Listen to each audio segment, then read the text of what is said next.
Job, chapters 26 through 28. But Job answered and said, Hast thou helped him that is without power? How savest thou the arm that hath no strength? How hast thou counselled him that hath no wisdom? And how hast thou plentifully declared the thing as it is? To whom hast thou uttered words, and whose spirit came from thee?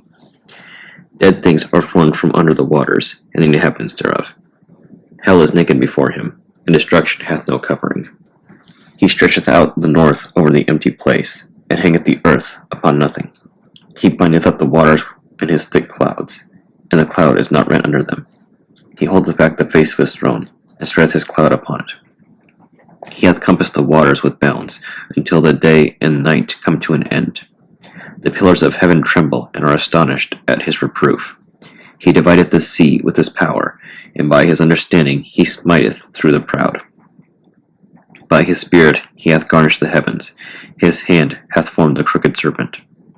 Lo, these are parts of his ways, but how little a portion is heard of him. By the thunder of his power, who can understand?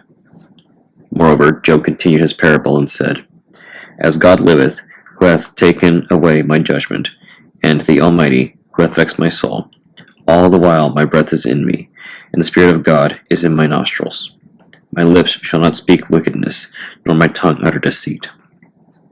God forbid that I should justify you. Till I die, I will not remove my integrity from me. My righteousness I hold fast, and will not let it go. My heart shall not reproach me so long as I live. Let mine enemy be as the wicked, and he that riseth up against me as the unrighteous. For what is the hope of the hypocrite, though he hath gained, when God taketh away his soul? Will God hear his cry when trouble cometh upon him? Will he delight himself in the Almighty? Will he always call upon God? I will teach you by the hand of God. That which is with the Almighty will I not conceal. Behold, all ye yourselves have seen it. Why then are ye thus altogether vain? This is the portion of a wicked man with God, and the heritage of oppressors, which they shall receive of the Almighty.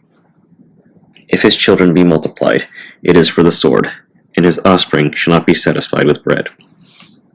Those that remain of him shall be buried in death, and his widows shall not weep. Though he heap up silver as the dust, and prepare raiment as the clay, he may prepare it, but the just shall put it on, and the innocent shall divide the silver.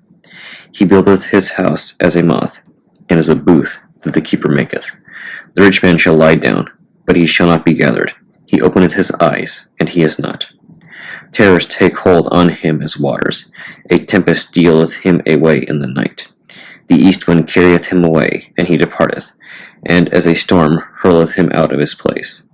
For God shall cast upon him, and not spare. He would fain flee out of his hand. Men shall clap their hands at him, and shall hiss him out of his place. Surely there is a vein for the silver, and a place for gold where they find it. Iron is taken out of the earth, and brass is molten out of the stone. He setteth an end to darkness, and searcheth out all perfection, the stones of darkness, and the shadow of death. The flood breaketh out from the inhabitant, even the waters forgotten of the foot. They are dried up, they are gone away from men. As for the earth, out of it cometh bread, and under it is turned up as it were fire. The stones of it are the place of sapphires, and it hath dust of gold. There is a path which no fowl knoweth, and which the vulture's eye hath not seen. The lion's whelps have not trodden it, nor the fierce lion passed by it. He putteth forth his hand upon the rock, he overturneth the mountains by the roots.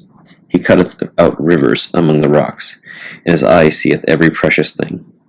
He bindeth the floods from overflowing, and the thing that is hid bringeth he forth to light. But where shall wisdom be found, and where is the place of understanding?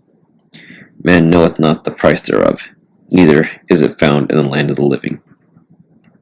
The deep saith, It is not in me, and the sea saith, It is not with me. It cannot be gotten for gold, neither shall silver be weighed for the price thereof. It cannot be valued with the gold of Ophir, or with the precious onyx, or the sapphire. The gold and the crystal cannot equal it, and the exchange of it should not be for jewels or fine gold. No mention shall be made of coral or of pearls, for the price of wisdom is above rubies. The topaz of Ethiopia shall not equal it, neither shall be valued with pure gold. Whence then cometh wisdom, and where is the place of understanding? Seeing it is hid from the eyes of all living, and kept close from the fowls of the air. Destruction and death say, We have heard the fame thereof with our ears. God understandeth the way thereof, and he knoweth the place thereof. For he looketh to the ends of the earth, and seeth under the whole heaven, to make the weight for the winds, and he weigheth the waters by measure. When he made a decree for the rain, and a way for the lightning of thunder, then did he see it, and declare it. He prepared it, yea, and searched it out. And unto man he said, Behold, the fear of the Lord, that is wisdom, and to depart from evil is understanding.